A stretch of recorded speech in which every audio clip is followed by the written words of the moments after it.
morning, world. I'm Steve Rao, the host of Pod TV and Roku TV's World Edition. And I greet you live from the All America city of Morrisville, actually PBS Carolinas, as I gave my response to the governor's State of the State address on one of the show's Black Issues Forum. We also talked about Medicaid expansion, which is very interesting. North Carolina, one of the few states yet to do it, but they made a deal in the Senate last week. Billions of dollars at stake. It's going to cost North Carolina about $500 million a month if we don't do it. But the money is not retroactive, and so the sooner they act, the better. But the Republicans want to wait until the budget is voted on, so this could be an issue moving forward. We talked about that. We talked about mental health, and we talked about the North Carolina governor's race, Mark Robinson, who was endorsed by Trump last year and is a real conservative rogue here in North Carolina, making a lot of waves.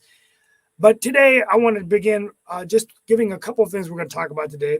3 years ago today, the global coronavirus pandemic was actually declared a global pandemic, and more than 1.1 million people have died in the U.S. and thousands more dealing with long-term COVID. Much of normal life stopped on March 11, 2020. I think all of us can remember that, and it's hard to believe that we've come out of it, but also, it changed the world. It changed all of us. And we're going to talk a little bit about our reflections of COVID. Donald Trump was invited to testify for a grand jury in New York. The panel has been looking at Trump's role in hush money payments to an adult film star during his 2016 campaign. A Mexican cartel handed over 5 men yesterday. They were found blaming them for the kidnappings of 4 Americans last week. 2 were killed. And 7 people were killed last night in a shooting in Germany at the Jehovah's Witness building in Hamburg, a city in northern Germany. And this weekend is the Oscars, the Academy Award. I may watch Women King tonight. I heard it's really good. I'm getting ready to go see Creed 3, probably sometime next week. But we're going to be talking about all these different issues. And as we celebrate Women's History Month, today we'd like to have a conversation about other women out there that are doing great things, whether it's in politics, government, business, education, nonprofits. Definitely want to talk about that as well. So everybody, welcome to the show. We're going to bring in Mark Lee and our other guests, and we're going to go ahead and get moving. Thank you. No problem. Glad that you were thinking about watching Women King. And all along those lines, I actually watched it a couple of weeks ago, maybe it was a month ago. It is a very good film and everything in that line, definitely about some women warriors and all in that space. So it's definitely a movie that I was glad to have the pleasure of watching and all in that space. And actually, there are some films that I'm watching this weekend because I actually watched one that I learned something very interesting, but I think that Lee Newton Rhodes will find interesting, and maybe even Debbie Peterson will find it interesting as well. But one of the places I work at is the Hayti Heritage Center, and we are having our annual Hayti Heritage Film Festival, which used to be called the Black Diaspora Film Festival back in the day, but is now named after the organization where it is held. But it is definitely used to promote a lot of African American filmmakers from around the country, and definitely some that are locally based. And the film that was shown yesterday was called The Inspection. It actually was produced and stars Gabrielle Union, D. Wade's wife, and all in that space. And it is about folks that are in the LGBT community, but were going into the military, because this particular gentleman, and he was actually there and everything, and made some comments afterwards and everything. But it is about his struggles while he was trying to go into the military. Part of it was that he was estranged from his mother because of his lifestyle choice and all of that. And she encouraged him to go into the military. As he put it, it didn't exactly scare him straight or anything, because he still was going to keep that orientation that he had and all in that space. But he did serve in our military, I think, for about 5 or 6 years, and now has made $1 million film, because they definitely had the support of multi-million-dollar film of Gabriel Union folks as well. The comment that he made that I think folks leave, maybe even Nick and you will find interesting, Steve, is that they were having a whole discussion around filmmaking, rights of different people, the whole nature of what goes on, and the conversation of the transsexual community came into the whole conversation. And one of the things that he said that I know that Dan will disagree with, and I know that Nick will disagree with, but after he made this statement, it actually made a little bit of sense because he said that part of the reason he feels that the trans community gets in a lot of hot water and a lot of trouble is because part of the term is transitioning, because they are transitioning from one sex to another, from one sex to another. And in his words, aren't we all transitioning? Because we are transitioning from old to young. We are doing other kinds of forms of transition. So he was wondering if that is not part of the problem, is that whether we want to admit it or not, we're all going through a form of transition in our life and all in that space. So it was an interesting argument to hear from somebody in that community. And I don't know what other folks think of that logic that he put out there and everything, but that was his logic, was that we all face a form of transition as we get older. We transition in age, we transition from being rural to urban and all in that space. But that was his interesting conversation. And I'm glad that Debbie's here, because Debbie is a former mayor and is involved in the political lane and all in that thought. So I don't know if anybody's got any thoughts. I'm trying to get the gentleman that wrote the film and his partner, because he does have a partner in that film project to Good morning, Mark. I just have one quick thought. We're talking about women who are impactful in our lives. I know we have a special day called Mother's Day, but I think for everybody, myself included, especially, my mother was the most impactful, other than my, I guess, father for a lot of us, the most impactful woman in my life, and then my grandmother second. And that cannot be understated, the importance of those two women in my life. Well, the interesting thing that he also brought up was actually the last comment that was made by a woman, actually made almost 9 or 10 hours ago, was a woman that came up after the film had shown and everything, and was actually saying, which I think a lot of folks have, I'm very much connected to my mom, and I would not say that I have these issues, but she said that part of the reason that she was admiring the film was because it had her come to terms with her own mother issues, because sometimes our mothers aren't always supportive and all in that space, and that's what this film was about. Because the poignant line that I think it was Gabrielle Union's character had was that she would always love her son, but she would never be able to accept his lifestyle and all in that space. And that was what the woman that was responding at the end of the film was responding to, because she was like saying that a lot of women, and Debbie may even have some thoughts around this, have some mother issues because of some things that their mothers have done. In the particular case of the woman who was talking, she said she had not talked to her mother since her sister passed. So apparently there were some things that happened in that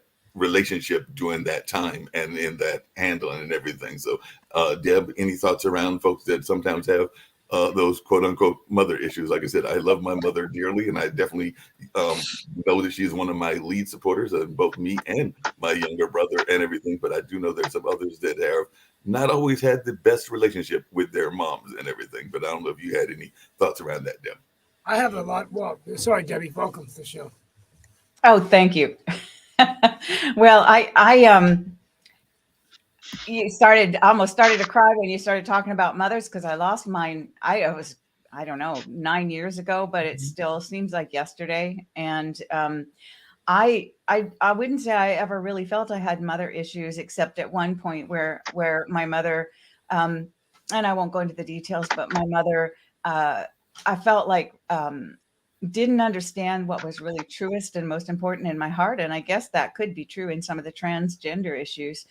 It wasn't that issue, but, and I felt betrayed for a very long time. Felt like she really asked me to do something that completely violated who I was and what I wanted to be. And that was hard for me for a long time. And what I finally got past it and ended up doing was forgiving her, was realizing she's human too, and she did have my best interests at heart, and I was able to go from that even beyond it to other people who had been mentors and important people in my life, and realize that for all the things that I wasn't happy about what they'd done, where I felt they hadn't listened, or I had been betrayed, I needed to forgive them. They were human. And when I did, I felt so much better. My life was easier. And that whole thing about forgiveness is very true. And it was a good journey for me. Debbie, I agree with you. Forgiving can be very freeing, but forgiving does not mean forgetting either. Some people confuse the two. Absolutely. Yeah. That's very much the You're case right. and everything. Mm-hmm. I think Steve thought that he wanted to make just really quickly. Women's King is a very interesting movie because it actually portrays some very strong women warriors. And I know we've had conversations on this show before as to whether women can be strong military leaders or strong in that fighting sense. I think one time Dan made the statement that he was not always wanting women in the military and everything, but there have been some nations, and that's partially what Women King is, because it is my understanding that it is, I mean, it's a dramatic presentation, so I'm not saying that it is 100% factual, but it is based on some history that was going on there in one of the African nations, and everything from my understanding of that particular movie. So it might have some kind of historical basis to what is happening and what was happening. And we do know that there have been some troops that have been definitely women-led, and definitely had some women that can be some very fierce fighters and all in that space. So definitely that is something that we know that there are even soldiers. As a matter of fact, later on this afternoon, we'll have Madeline Lewis on, and she is a veteran of the military and all in that space, and is very proud military veteran. And her show is Success for Women that she does every Friday at 7:00. I can't remember the time, and all in that space. So even though that movie was fictional, from what I understand, I also understand that it might have had some historical basis, and there have been some strong fighting women that have held their own. I'll just put it that way. Yeah, absolutely. Well, let's go back. We're going to talk about some other issues after we have the guest on. But for Debbie, as we celebrate Women's History Month, in addition to our own mothers and women in our life, are there any other women leaders that you've looked up to, or other women you think that we should be talking about on the show this month? Oh, wow. I loved, I'm sure, yes. And I really like that question, because it's something that I have searched and searched and searched over the course of the last few years while I've been working on writing. And there are actually, I think there are very few women government heroes that are historical government heroes. There aren't that many women heroines. And there are some in the movies. Some of them are cartoon characters. But Debbie, I have two come to name: Margaret Thatcher and Golda Meir. I love it that you said Margaret Thatcher, because that's the first thing that came to mind. And I was in Great Britain when she was heralding her. She was the daughter of shopkeepers. And so she understood the importance of small business in the early 80s. And if it weren't for Margaret, I think Britain would be in a much worse place than it is now. And I hated her at the time. She came across as really cold and supercilious. And that may be because she was trying to be someone she really wasn't. She was affecting an accent because she felt she had to. She was affecting making her voice deeper and stronger and more powerful because she'd been advised to do that. And I met her in person, and she was warm, very, very warm. And so that taught me another valuable lesson, and that is don't judge that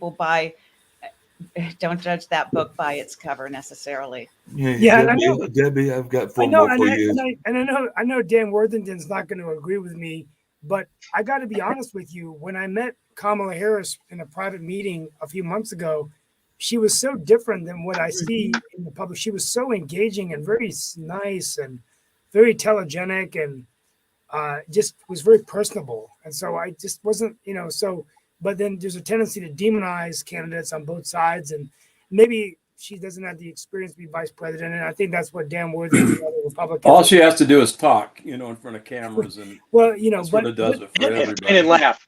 But I think she's a decent person. She's a warm person. And I mean, I think that she never really expected to be vice president. And maybe the role was just something she. Steve, why doesn't that come across? Why doesn't the media portray her as that? I don't know. I don't doubt what you're saying. I just don't see it. I don't know whether it's too hard when you become a celebrity. It's to find. By the way, we have Sasha Starr, who part of it is Good morning, Sasha. Part of it is probably the way, and Debbie can speak to this. She's run offices there in California and everything, but part of it is the media handlers that are out there, but they're doing their job or not doing their job. And I don't necessarily think that the folks that are handling Kamala are doing the greatest job of portraying her in a positive light. And Debbie, I do have 4 more for you, and one of them may surprise folks. Because everybody keeps one of them well, I would like to go back to Kamala, because I think, Raj, I think you hit the nail on the head there. Kamala is another one of those people who doesn't have a good bedside manner. She doesn't come across as warm and fuzzy. And I've met her as well. And in person, we didn't have a conversation. Well, we didn't have much of a conversation. It was an introduction. That was it. But she certainly wasn't, I didn't find her offensive in person in the same way that I find her sometimes offensive in her media. She doesn't come across well in the media.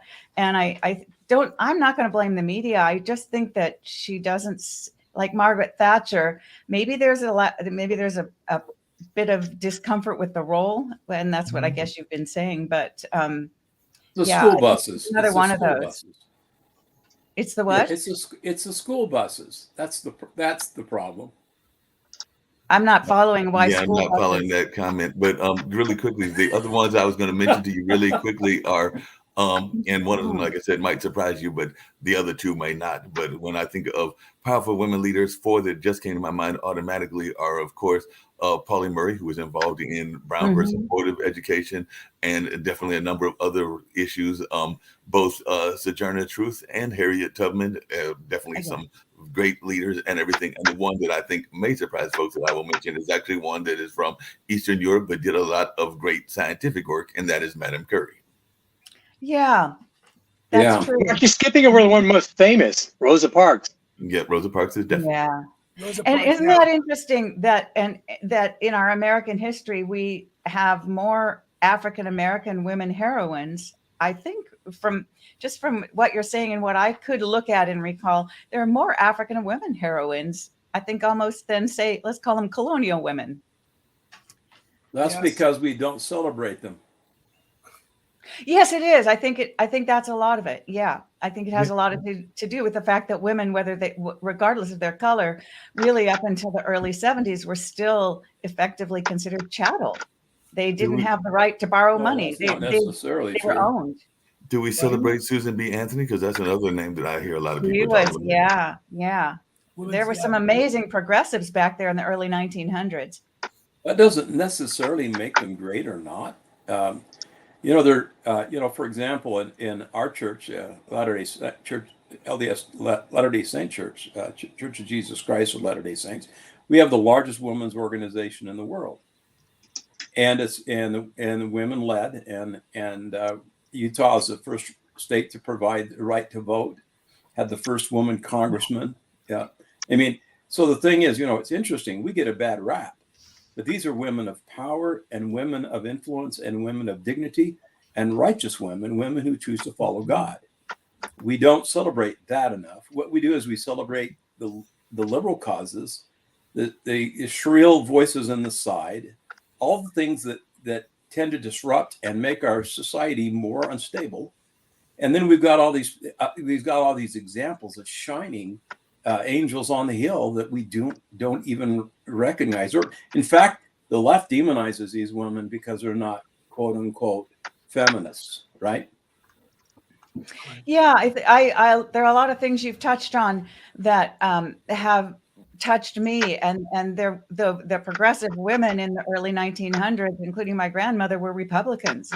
And what they were fighting for, and through their women's organizations, which were extremely powerful, and oftentimes the women's organizations, the Jewish ones, the African American ones, and then the mainstream white ones, would come together on causes, and they would be righteous causes. They would be looking after the widows. They would be looking after the children. They would do health care. I also like observing, like conservative women, that you can just, they have their own reasons of being conservative. My wife is actually, no one knows this, but she's a moderate Republican, and actually we know that now, Steve.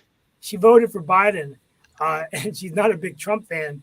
I think she might be going independent, but it's kind of interesting to see women that sometimes, one of the concerns I have is that there's just this assumption that all women are progressive liberals, but that's not true. And that isn't true. I love to kind of see what makes them tick, and also Black Republicans also.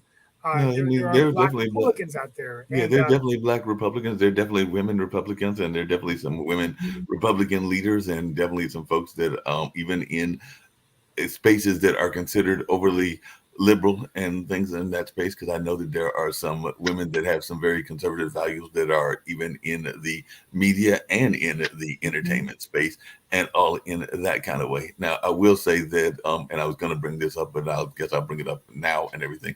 I do find that sometimes it's interesting when we have people that say one thing and then maybe Nick will have some thoughts around this on another thing and then act in another way, because I want to say that it's over there. There's a word for that, Mark. Yeah, but I was going to ask you what y'all Starts think. with an H.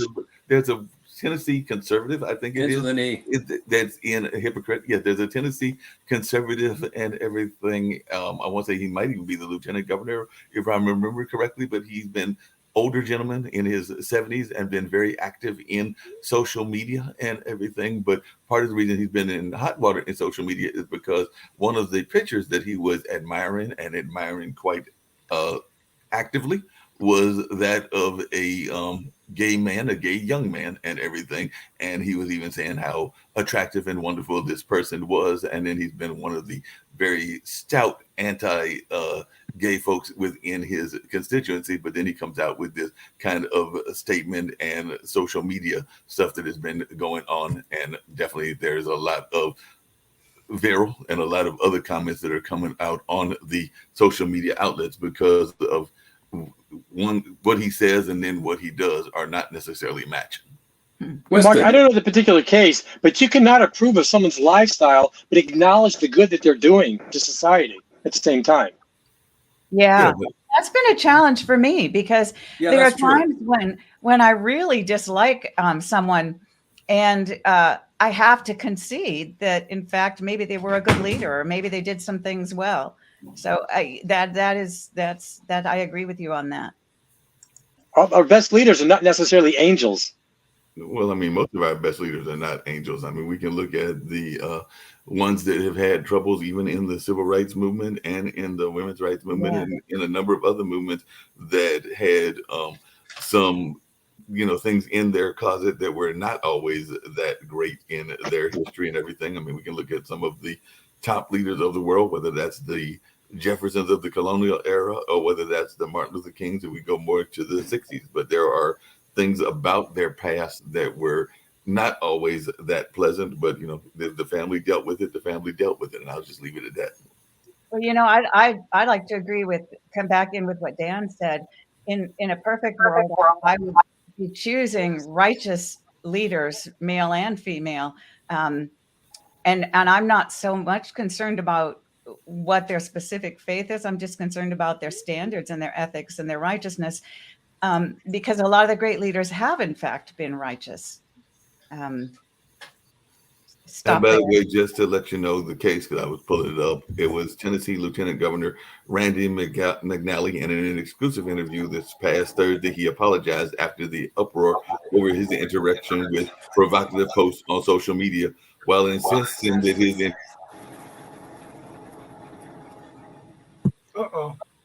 Wi-Fi issue froze. Oh, well. Well, we'll be, let's continue. Deb, you're going to be here with we have some other issues we're going to talk about there, but we can always move them to next week. We're going to talk about Trump's grand jury investigation. Sasha may have an update on Ukraine. There was a Russian attack yesterday on Ukraine, 5 dead. And then maybe the Oscars is this weekend, so maybe some predictions of movies that we want to see. And then the other one is the COVID pandemic 3 years ago. Today, it was declared a global pandemic. I look back years ago, I can't believe, the way life was, where we weren't going to anything outside. Everything was Zoom and virtual. How are we living like that? Do you guys ever think about that? I mean, Steve, I got a question for you. 1 dead in Ukraine is too much, and that's horrible. But why do we concentrate on 5 dead in Ukraine when every weekend in Chicago there's more than that? Oh, I don't know. That's just a war. They're in the state of war. So are we. Our inner cities every weekend. Yeah, that's true. I don't know. Well, it's the elephant in the room. It's a global war. US is at war with this crazy lunatic, Donald Trump, which is becoming torch for the Republican Party.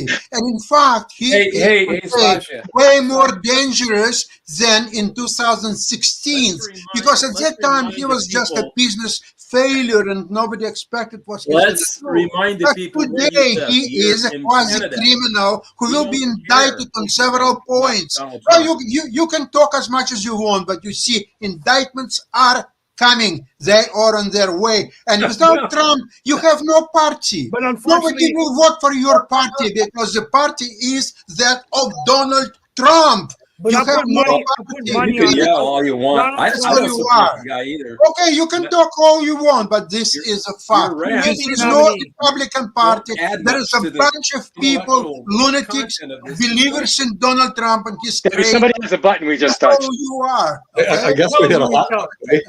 Tell us how you Yeah. do it. And then there's Biden, who's likely to be indicted too. No, Biden is horrible. There's no problem with that. He is horrible But for he's sure. gonna win. Then there's He's gonna Trudeau. beat Let's Trump not in a even real talk But about he, Trudeau. but he is more or less looks and like a human being, whereas Trump is not. He is complete Yeah, failure. Here's the He beauty of failed it. in business. He failed in Tell us how you really feel, House, Sasha. in Tell us two how you really elections, feel. impeachments, and so on. There is But I'll no tell you, bigger Biden- loser today in the world than Donald Trump. You know Vote what I for want- him. you know what I Go want? ahead. Biden Fire versus him. Trump. Fire him. I'm in the He's fired. Rocky theme right now because I'm getting ready to see Creed. So I've watched all the Rocky movies this week, and I'm finishing up Creed 1, Creed 2 tonight. Going to see Creed 3 next week. But Biden 2 reminds me of Rocky 2, where Apollo and Rocky had beaten themselves up and they were hanging on the ropes. Remember that? And but when finally Rocky got up shaking and he won the heavyweight championship of the world. I think that's the way I think it will. Sasha, here's the problem. He can be indicted, but it's not going to be enough to prevent him from seeking the nomination. I do believe Trump will. No, not only seek nomination, he will get the nomination. He will get the nomination. He will get it, no doubts about It's that. going to be a rematch. It's guys, Okay, I'm telling oh, you, it's Trump you see, Biden again.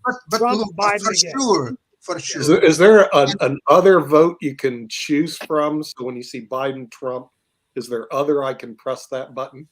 And Trump. You could vote for Kamala or something. You It will know. be, but it won't be relevant. Biden will be reelected. Biden California. will be reelected. I'll tell you one thing. Governor, you This know. is if it was ever time for a third party in US, that time is now, because there are just too many Republicans just passionately hate Trump. But being Republican, if he is a nominee, they must vote for him. What else? But they will lose election because all the Democrats, independents, everybody, and even some Well, it Republicans, depends on they if will they can vote stop against the- Trump. So you will be out of fake power ballots for from next. I don't know being how. shipped into the What's major his cities. life expectancy? Probably he will live until 110. So for the next 30 years, the Republican Party will never be in power. Period. Until you will start. Democrats who rule for 60 years. There Debbie, is a Debbie, new can you party please weigh in? formed, You're our the guest. Unity Party. Please. We want to listen to Debbie. Just your thoughts.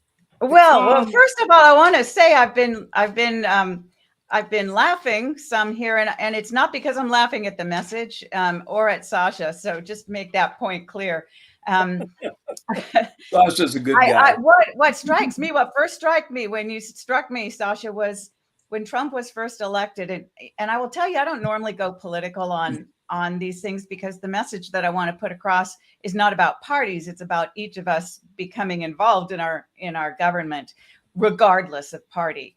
But when Trump was first elected, my first response as someone who'd lived outside the United States in Britain for 20 years was embarrassment. And I could not talk to my friends in Britain. Seriously, I could not bring myself to speak to them because I didn't know how to apologize. And I'm not trying to be funny here. I really was mortified. And so I appreciate, Sasha, your feedback from as someone, person who's a Canadian Ukrainian and also a Canadian. So I think that's how the world views us, and it's embarrassing. Look, we have our. I'm sorry, Debbie, you felt like that before he was elected, correct? This Trudeau. I never liked him. I Horrible always candidate, disliked trust me. Trump. It had nothing to do with his. No, I understand that, It but had nothing to do with his election. But I didn't like his reality shows. I didn't like the way he treated people. I didn't like his style of leadership. I thought I it was get a that. nasty piece of work from I day Did I I you get like all that. this? Did How would you like do? the How would you Trump give him? So let's say report Maybe card. Now Trump that he's not in University office was a anymore wonderful with his institution. policies. Did you like it, Trump University? Trump University. Of course not. And how was his track record? I think that there were some things that were all right in his track record, and I can see that because I have friends who are conservative who have probably moved away from Trump now, but who pointed out some of the things that they felt were constructive. Can I tell you what they Really got a lot done. Yeah, I think he did to some extent. I can't say I liked all of it, but I'm not going to. It's ridiculous to say that the man did nothing right, because of course he did some things right.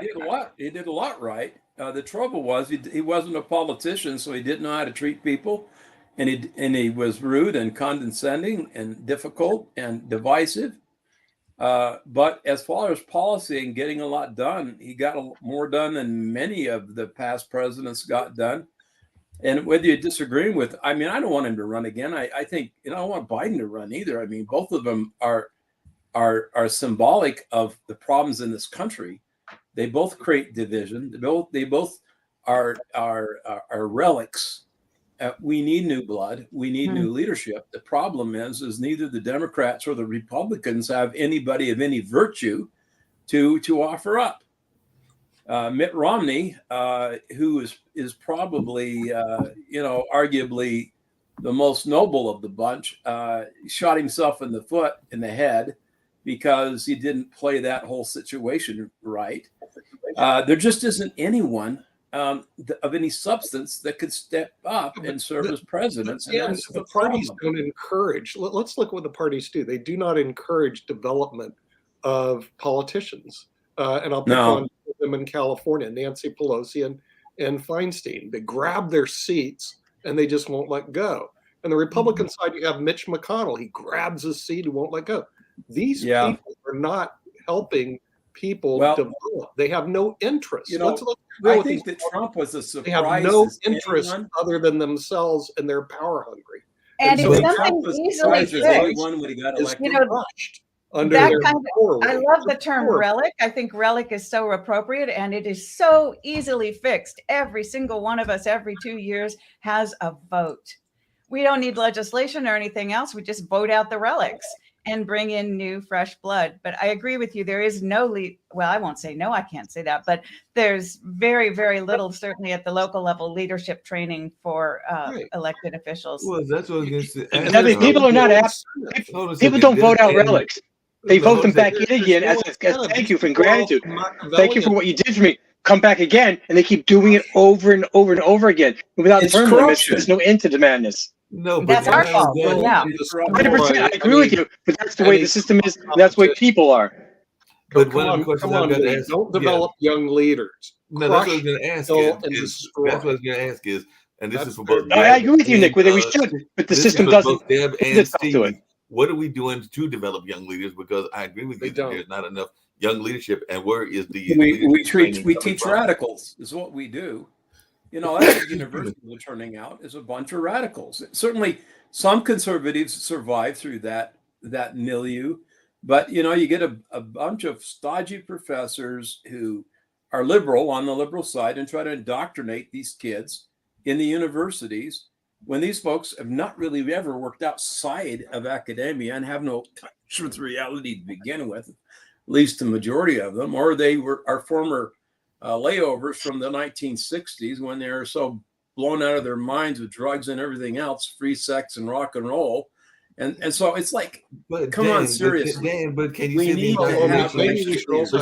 indoctrination is strictly just liberal indoctrination? That's what I'm not saying. I'm not buying that, because I think there is indoctrination on the Republican side and the conservative side as well. I'm asking the very legitimate question, which is, where is the leadership training? I do know of some organizations that do some leadership training, but I don't know what their graduation system is or how they get their leaders. And a lot of times the leadership is for that local level. I'm talking about what can we do to get that kind of leadership on you got to get rid of these power mongers that stay in office forever. And I'm gonna pick on another one on the left side, Bernie Sanders. Okay.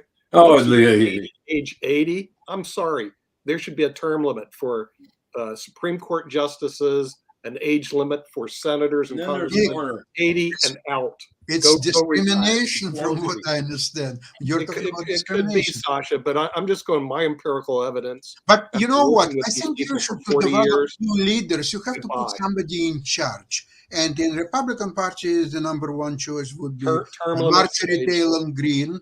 She would be excellent in charge to develop new talent. And Sasha? we will find somebody in Democratic Party as well. Yeah. Sasha, the government already discriminates based on age. You can't join the military, the FBI, and other organizations based on age. The Age private, you get sued. discrimination The is government does it all the time.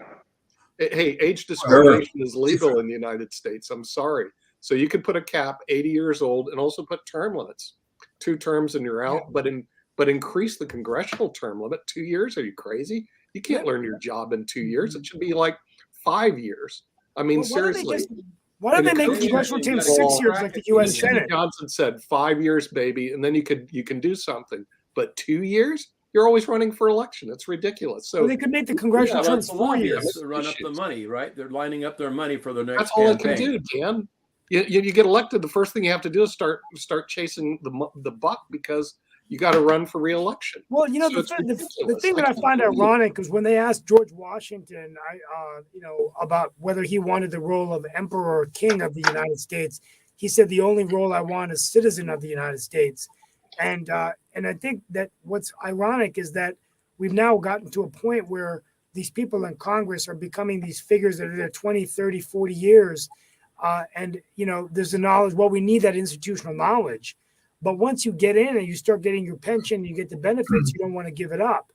So I feel like we need to get back to getting. And then all the These- corruption that comes with Maybe it. they right? shouldn't have pension Drunk with benefits. Power. These people are drunk with power. Let's They are get drunk real. with You've been to power. Washington D.C. I think you're going again next week. They smell that. They get that Potomac fever and the drunk with power. And the longer you stay, the more power you get. Yeah, And they so you're more getting drunk drunk with you power become. just going So we and got visiting. power drunk people running the country. And Nick, would it help if they, Nick, if it wouldn't help if they didn't have pension benefits? Yeah, there was no they incentive- have pension benefits. shouldn't have of course. pension They're benefits. No, they shouldn't have it though. Take it away. Oh, that would be Take that it would be away. great. But and then they have What do to they need it for? Come there for a short term, do your business and leave. for a short term. No, because but they have not to work for anyone us. else. But you have to change our system. We have systemic failures, and they're not being addressed. And it's shown by show me the people after Biden and Trump and the centurions. Okay, did Biden start developing any of the young people? No, he doesn't give a rat's rear about young people. What about He didn't Trump? care about him. He didn't Trump? care about anyone. Trump care about young No. people? No, other than his own family members, he doesn't give a rat's rear about young people. And so what happens is they quash young people. And does the media bring this out? No, the media because they're stupid or they don't No, care. the media are- Media's not stupid, Nick. Don't Well, give them that. They're not stupid. They know what they're doing. I think one of the biggest Okay. things you've touched on is that they have to spend 30 to 70% of their time raising money. Yeah. When you're spending 30 to 70% of your time raising money, how do you legislate? How do you Yeah. find out what's going on? How do you listen to your constituents? Yeah, because you're And- so. Yeah, Because it's all about the money, because it has to be Well, you're- about the you're money. not. You can't get reelected. lot of which pressure I think having to raise is a systemic.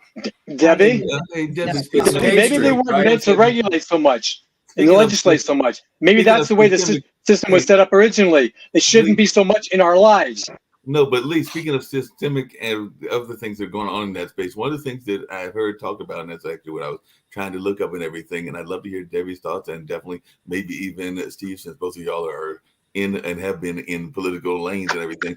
But, one of the places that I work for is a testing grading company, and I do know that there are quite a few of the fellow readers, fellow team leaders, and other things that are older citizens. So there has been a push to actually, we're saying that we don't want older folks in the Congress and everything, but there is a push to actually raise the retirement age to 70. And like I said, I've got some coworkers that are in their 80s and they're doing quite well in their work and everything. So that is one of the things that they're saying could be done to shore up some of the things with Social Security, which I know we've talked about going broke and everything, and it's actually being in a bipartisan group of folks that are putting it together, including some conservative Republicans. So what are folks' thoughts about this notion of lifting the retirement age up to 70, where it's been at 65 for who knows how? Mark, I'm sorry, I got a question for Nick. How does the system that's Social Security, that's self-funded, go broke? It was never Because they actually- stole the money. It was Other than never theft. actually sound, Lee. It was a pay-as-you-go system. So Right. nobody really funds into their current. Isn't that originally the way it was? You funded into yours, and then they just stole the funds and they took it for some other purposes. No, you don't fund into yours. It's pay as you go. So what happens is the people that are working today are paying for the people that are retiring today. No, that's the way it's working now. Originally, how was it designed? Like That's how that? it was designed originally, and that's how it is today. It's pay as There you was go. no lockbox. And to give you an idea, my grandmother, who was a millionaire when being a millionaire was a lot of money, okay, she was collecting Social Security. She paid zero into it. Now, how do you do that? Well, when FDR started it, it just goes, everybody gets Social Security. And even today, they don't means test. So our young people are paying for. Well, they shouldn't means test. If you're putting in, you should get out. But you shouldn't get out, take it out if you didn't put in. Your kids will be paying for Bill Gates' Social Security. That is not fair. Bill Gates doesn't need the money. Neither does Elon Musk, etc. They means test all the poor people all the time, but they won't means test rich people. Why not, Nick? Pardon? Why not? Because who votes? It's the rich people who get the vote. They're the ones that buy off Congress. And that's one reason they should lift the cap. And when I told my employees I got to lift the cap because I'm above the cap now, and they didn't even know what the hell I'm talking about. I said, I don't pay into Social Security anymore. And then I realized they never made more than the cap. So they don't know if you're a higher income taxpayer, you don't pay into Social Security once you reach a certain threshold. And it's a big fraud on the American public, but there's not enough financial education for people to realize that higher income taxpayers don't pay into Social Security. We should have a show on that just to educate people. Yeah, we should. Yeah, well, you have to, otherwise you're never going to change the voting system because they just don't know that there is a cap on Social Security, and that once you reach above the cap, you just don't pay anymore. So, I was thinking about this yesterday because I have friends who have plenty of money and they say they really don't know why they're getting Social Security. They don't need it. They don't, and I think that if we were to reframe our thinking a little bit and think of it as insurance, because it is a security net for old age. If we were to think of it as insurance, we know that sometimes it pays out, sometimes it doesn't, but we all pay in. And I think that might be a more helpful way of looking at Social Security, and it might also help with the funding. On a local level, we've got the same thing when we're paying pensions for a city council or a city mayor of a city, not a mayor, sorry, a city manager who retires after maybe 10 years, and he's on full pay, full health insurance for his whole family until he dies, or she, and you change every 10 years. At any given time, you could be paying 5 salaries for 5 city managers, and there's simply no way that the system can carry that either. And that's into the whole third situation. Really quickly, here's the other problem, Debbie, is that in private industry where I work, 15% or less have pensions. In public service, like 100% of the federal government workers and the state and city workers have pension plans. So what happens is they are funding really, they're going to work till they die. I've already told a lot of these people. Hey, Debbie, just really quick. You work until you bloody die. You want to live and check the Hold on a check. second. Debbie, really quick, I had a question for you and everything because it's based on something that I've observed. How much accountability is there in the public service when you leave from one job to another? Because like I said, I know for a fact that we had a police chief here in Durham, North Carolina, where I'm based at, is that was not seen all that great in light of the different things that she was doing and everything. She moved to Memphis, and now she's the police chief where they've been having all of that stuff and everything. And I'm wondering how much did Memphis do a background check on what her records were in Durham and everything, or they just, she entered the pool? Because it does seem like among the police chiefs that there's like this rotating pool where they go from city to city. It's almost like a baseball team and things of that nature. And I'm wondering how much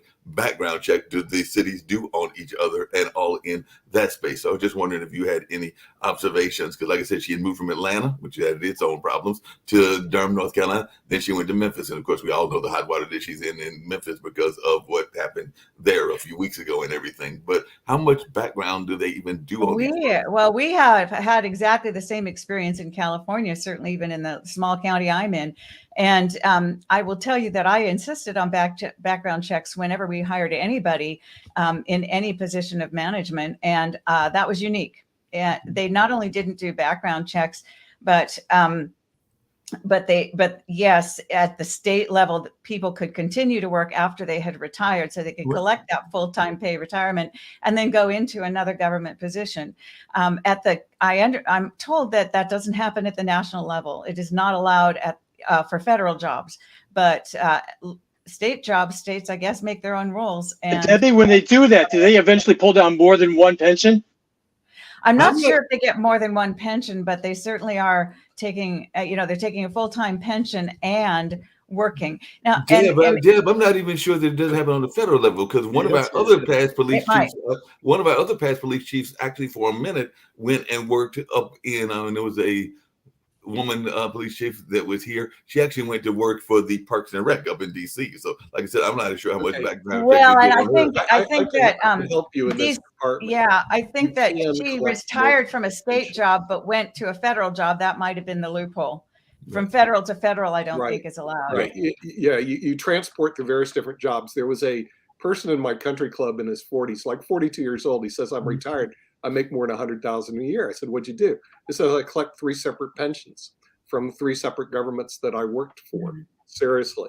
He goes, a lot of people should know how to do it. And he wanted to write a book. I don't know if David ever wrote a book on it, but basically, yeah, you can if you play the game right, you collect multiple pensions from multiple government entities, and then you retire at an early age. Now, let me tell you something. In elementary school and high school and middle school, no one ever teaches you this, at least to my knowledge. I didn't take my first pension course until I was in an LLM program at University of Denver Law School. They don't teach you this. Okay, they teach you to go to work, grind out your 401k, which is the most tax inefficient plan in America, because you pay Social Security and Medicare taxes on that, where pensions and profit sharing plans you don't, seriously. And then you find your 401k is not sufficient, so you work until you die. That's the American retirement plan as we sit today.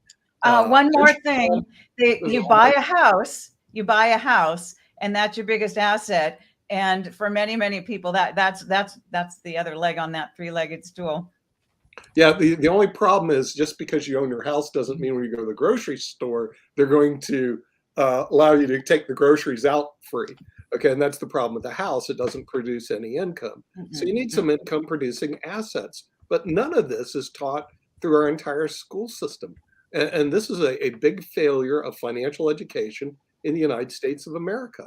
So people get out, and the first thing they do is they go, oh, loans are easy. Let me go borrow money to go to a private school that won't make a difference for me with a major that I can't get a job in. All of a sudden, I'm hundreds of thousands of dollars in debt. I'm crying to the government to forgive my loan. Nick, just really, Nick, excuse me, 1.7 trillion. Yeah, Nick, real quickly, I did have a question for Sasha and everything. I know we're getting ready to do the Russian show very shortly, but apparently this came out yesterday. The Russian president, Vladimir Putin, is betting that Russian forces can prevail in Ukraine through a grinding war of attrition, and he believes that Ukraine matters more to him than us, and that's according to the CIA director, William Burns, and he told lawmakers that on Thursday. So despite morale and other problems facing Russian forces in Ukraine, Putin is very much taking a longer term view. And that's what Burns, our CIA director, told a House Intelligence Committee. So you think he's got a point? Because apparently our CIA director is thinking that he's doubling down and that it matters less to us than it does to him, the maintaining of the Ukraine under the Russian umbrella and everything. So Mark, what kind of track record does the CIA have? Excuse me, it definitely has a point. And all Putin actually is playing to outlast till U.S. election in 24, presidential election. And in case that Republicans will win, then most likely U.S. will stop supporting Ukraine. And if that's happened, then NATO will stay aside, and then Putin will have an open door to Ukraine and just take it all over and absorb it, kill it, do whatever he wants to do there. One difficult thing I get, Sasha, I get asked this question locally in the media here as well, is, the billions of dollars we're spending, why are we spending so much money? Why can other people spend more money and other countries? And why could we invest that in the U.S. economy? But I think that the problem is that, if we just don't provide assistance and let Ukraine fall, then that's just going to make the world even more unstable. So don't you But think that Steve, that's Steve, Well, kind the of point is, Steve, we could do both. the point It's not an either or. The point is that if US would not support Ukraine and it would fail, then US and NATO will spend 100 times more money to fight Russian invasion to Baltic states, Poland, and other NATO countries.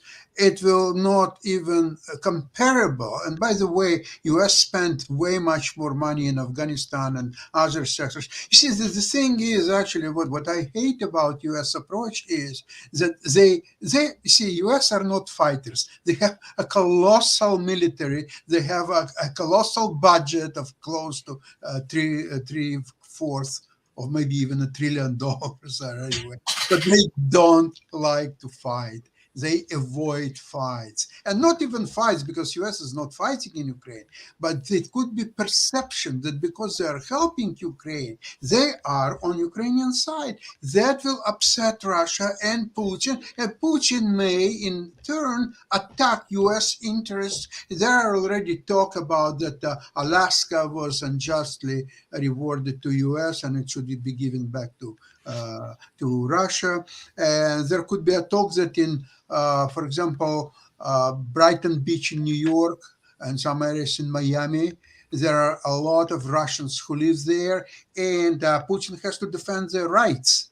So on that point, he could ask, for example, US to abstain from policing these areas were populated by Russians because that would be human rights violation and so on and so on. And if there is a talk about that Black Lives Matter, so you very soon you will hear Russian Life Matter, and that will start the pride. Well, I mean, the whole saying is all lives matter and everything. But one of the things I was going to ask him, I don't know if anybody's got any thoughts about it, but Burns also said that he's also concerned about China. On China, he said that Beijing had not made a decision about whether to take military action to take and seize control of Taiwan, but said he would not underestimate the ambition of the current Chinese leadership in that regard or the determination. So are we going to see two countries that are that we are involved with in a kind of conversation on the international level that are going to be trying to take over sovereign nations that are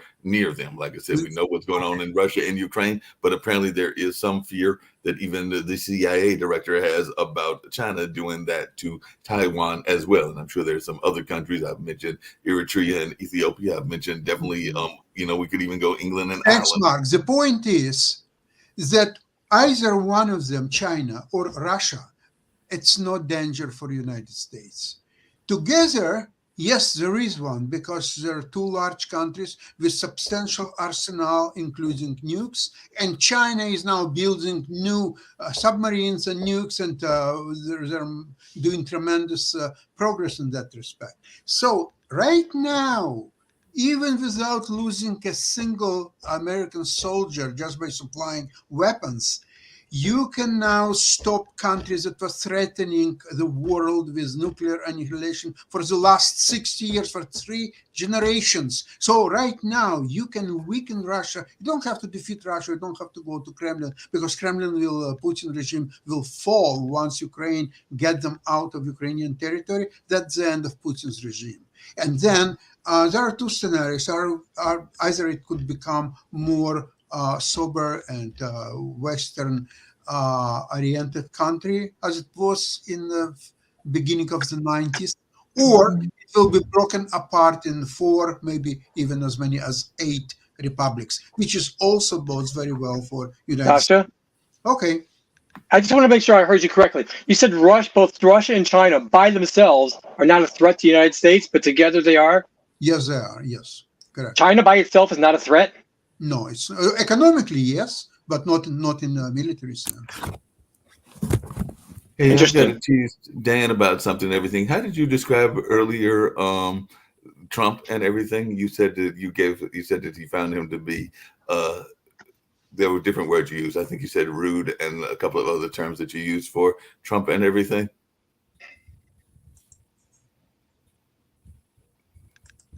I didn't hear you, Dan. Dan, you're muted. Yeah, you're muted. I don't know what's going on with your mic. Still don't hear you. Try again, Dan.